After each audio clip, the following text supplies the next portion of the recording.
দুই দফতরের টানাপোড়েন, বনে আটকে ঘরের জল। আলিপুরদুয়ারের বক্সা টাইগার রিজার্ভে জল প্রকল্পের কাজ মাঝপথেই বন্ধ।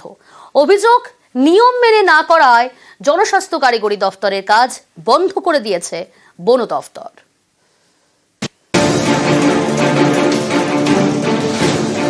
বক্সা টাইগার রিজার্ভের জল প্রকল্প মাঝপথেই বন্ধ, সরকারি কাজ। 2023 সালে কাজটা শুরু করেছিলাম, তারপরে বন দপ্তরের তরফ থেকে এসে কাজটা বন্ধ করে দিল, যার জন্য ওখানকার মানুষ জল পাচ্ছে না।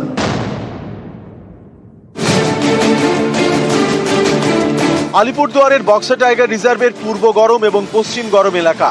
স্থানীয়দের দাবি, এখানে কলের জলে আয়রন, তাই বাড়ি বাড়ি ভালো জল পৌঁছে দিতে উদ্যোগ নেয় জনস্বাস্থ্য কারিগরি দপ্তর। বছর দুয়েক আগে প্রায় 1.5 কোটি টাকা বরাদ্দ করা হয়, জল প্রকল্পের কাজও শুরু হয়। বছর খানিক চলার পর সেই কাজ বন্ধ।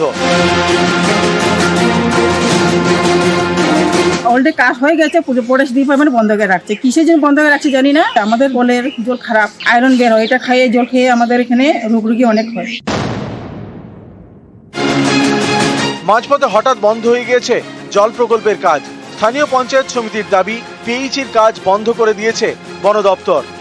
70% কাজ হয়ে গেছে, পাইপ টাইপ বিছানো হয়ে গেছে, বোরিং দুইটাই হয়ে গেছে। আমরা চাই এই জল প্রকল্পটা চালু হয়ে যাক। বন দপ্তরের দাবি, টাইগার রিজার্ভ এলাকায় এভাবে জল প্রকল্পের কাজ করা যায় না, পরিবেশ সংক্রান্ত ছাড়পত্র লাগে। ইঞ্জিনিয়ারকে বলুন আমার কাছে এখনো পাঠাতে, আমরা ফরেস্টের সঙ্গে কথা বলবো। তাহলে আপনি ফরেস্টের সাথে কথা বলে ব্যবস্থা নেবেন আর কি? নিশ্চয়ই, মানুষকে জল তো পৌঁছতেই হবে। আলিপুরদুয়ার থেকে রাজকুমার কর্মকার, নিউজ 18 বাংলা।